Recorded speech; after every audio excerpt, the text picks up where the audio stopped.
But we begin with our big story, heightened concerns about Russia's influence here in the U.S. as House Republicans pursue their impeachment inquiry against President Biden and block critical aid to Ukraine. What's your message for lawmakers today? Mr. Biden, what do you hope to tell the committee today, sir? Your brother-in-law, does he need for business dealings? That was President Biden's younger brother giving a closed-door deposition on the Hill today, telling House Republicans that the president had no involvement in his business dealings.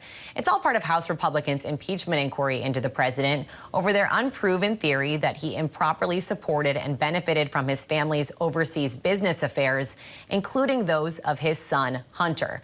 But there are new questions over the integrity of that inquiry. The Justice Department's special counsel leading a separate investigation into Hunter Biden has now charged a former FBI informant with lying and making up a multi-million-dollar bribery scheme involving President Biden, Hunter Biden, and a Ukrainian energy company. Those claims had been central to House Republicans' justification for the impeachment inquiry into the president. Prosecutors also now say that that former FBI informant has admitted to having contacts with people affiliated with Russian intelligence. It's all coming as the U.S. prepares new major sanctions against Russia in response to the death of Vladimir Putin's longtime political adversary, Alexei Navalny, after he spent years in a prison camp. Back here at home, former President Donald Trump, who's long praised Putin, is now comparing his own legal prosecution in the U.S. to Navalny's political persecution.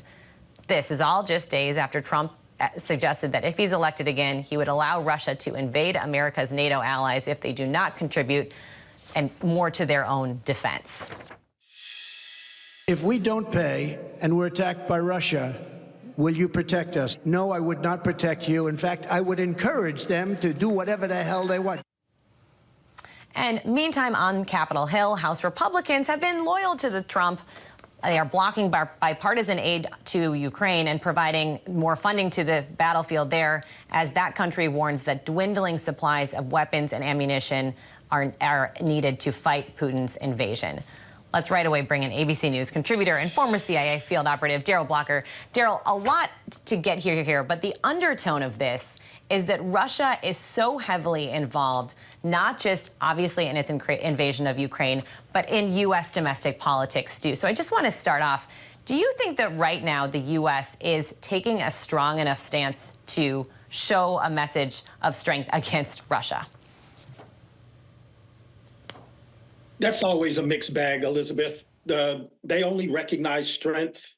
Different people look at, our responses and say it was weak or it was over the top. But I believe the administration has been balanced. Viktor Suvorov, who is a KGB defector, or actually GRU defector, said that the Soviets were really adept at secrecy and disinformation is part of their history that goes back to the Cheka in World War I era. So they are very adept at this, and the United States is playing catch up.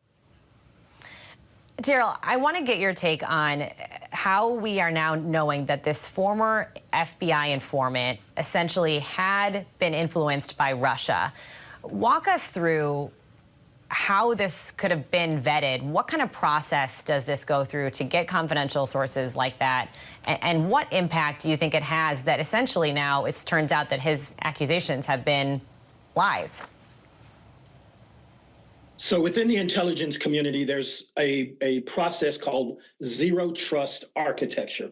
Most people will trust whatever information already exists within their databases, already exists within their systems, but it might not be true. The CIA has a secret weapon that the FBI is only recently been using.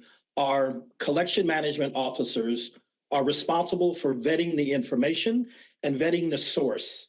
So if you're not doing that constantly, if you just accept everything at face value, the end result is going to be something along the lines of what's happening right now. And we've learned about this because of the special counsel already looking into this investigation to Hunter Biden. Just give us a sense of how frequently Russia is engaging in this type of disinformation here in the U.S., Darrell.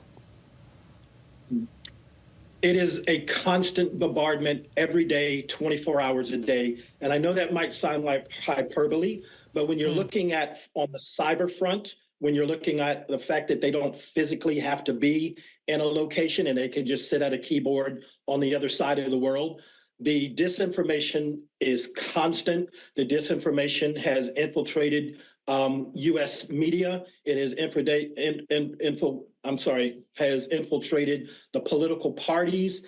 And once you drop that seed of doubt, once you drop that little, kernel of is this true or not, then the conspiracy theorists start to come out. But at the end of the day, this is something that Russia does all day, every day against the U.S. and others. And something that they've done, we already have seen their impact on elections. How worried are you? We are in a presidential election here, Daryl. It's absolutely troubling. But other countries have best practices where the Russians or the Soviets have done this to them in the past. We have the past 2 elections in 16 and 20 to look at to improve how we respond to things. But at the end of the day, until the American public is willing to stand up and tell Putin and recognize that a lot of this dissension that we feel that we have within our nation is caused by outsiders, and that we need to circle the wagons, and we can fight amongst ourselves, but we don't allow others to come in and make us fight, which is what's happening. And Daryl, before we let you go, we do know that this week an American-Russian dual citizen, a ballerina from Los Angeles, was arrested in Russia. The Kremlin is citing treason, pointing to her support for Ukraine. What is the process to try to get her freed? We have seen a growing number of Americans detained in Russia, and it's incredibly difficult for them to get out. I know that every dual national, every Russian citizen that's in the United States that has a green card feels that they know the system better than they do, that they're safe, but they are not.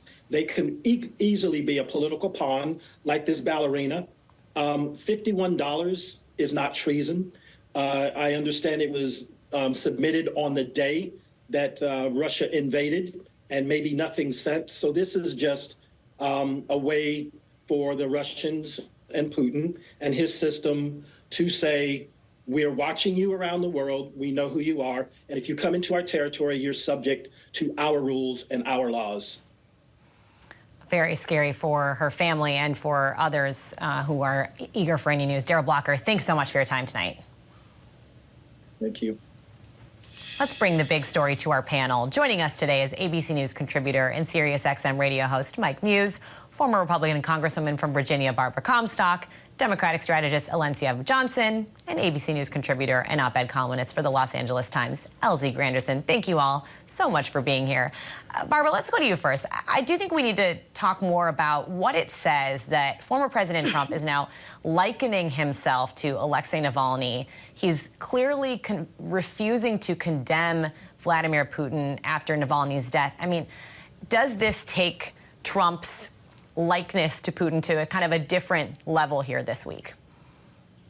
Oh, it's obscene. And this was a concern back when I was in Congress, back in 2017 and 18, how Trump refused to say anything negative about a murderous dictator, about Vladimir Putin. And of course, Nikki Haley has now highlighted this, and it's very troublesome now that you have people trying to take this disinformation and try and use it in impeachment. So yes, it's a big problem. And, Trump needs to be called out for this. And I would hope that Joe Biden would seize on the Russian assets and use it for Ukraine. Well, and we've seen, though, Republican lawmakers really, in many ways, siding with Trump, especially House lawmakers. Mike, what does it say to you that some of these Congresspeople who had been so hawkish on Russia are now, refusing to pass Ukraine aid and are still standing by former President Trump, given, his comments about Putin? Yes, Elizabeth. I thought you and the conversation that you just had, Daryl, right now was extremely fascinating, and I thought it really set the groundwork for the conversation that we're having right now. I think, Elizabeth, we always talk about how America's national security is most vulnerable during the presidential transition time period. I actually think now that's even being extended to our campaign season when America's national security is most vulnerable, particularly as Russia recognizes now that our partisan is more divided than ever before. And particularly to your question, where Republicans seem more empathetic to Putin and to Russia by way of former President Trump. So as a result, they're using what their experience on, which is intelligence, to create disinformation. The irony here, Elizabeth, is that we've been so focused on misinformation and disinformation through AI and technology, but it goes right back to the fundamentals, which is just human assets. And Russia is the best at it, infiltrating through human assets to expose our vulnerabilities. I want to ask you, Alencia, to follow up on what Mike is talking about there in this threat of disinformation. You know, we are in an election year. Is the Biden administration doing enough right now ahead of what is expected to be these ongoing threats from Russia, from Putin? Listen, I think they have been conscious of the Russian interference in our elections for a while. Not just the Biden campaign, but the Democratic Party as a whole, and also people who may not be Democrats, but are, you know, supportive of democracy and free and fair elections. And so the Biden administration, as well as the campaign, two separate entities, are making sure that they're doing as much as possible, but also painting the contrast to the American people about the fact that you have one candidate, Donald Trump, who is cozying up with Russia and cozying up with a dictator, a violent dictator, in order to just continue to try to win. And so that contrast, while also trying to protect our elections, protect the United States from this misinformation, is a top priority for the campaign. Well, and LZ, weigh in here, because we know it's a priority. We've heard warnings from the highest levels of government about Russia continuing to try to interfere in the democratic process. Do you think people at home are worried about this? Do you think that this threat of disinformation is on people's radar as they're using social media, as they're reading posts from people online? Well, I think there's a lot of confusion out there, and that confusion really sort of started with Trump alienating people from the national press and from the free press. You know, that's one of the first moves that a dictator does, is try to destroy the media so that they're able to do what they need to do without their being held accountable. And so once you start having people question their source of information, it's easier to then confuse people with disinformation or misinformation. And so I look at this as sort of a long-term problem, beginning with his attack on the media. And now, obviously, we know about Putin's influence. We don't really know that much about what China has been doing, because we have been so focused in with Russia and Ukraine and the House Speaker and what's happening with funding. And so I'm concerned across the board about just us not being able to trust media, particularly news media, because of what Trump has done. A conversation that will be continued in the months ahead. Mike, Barbara, Alencia, and LZ, stick with us. We got a lot more to come.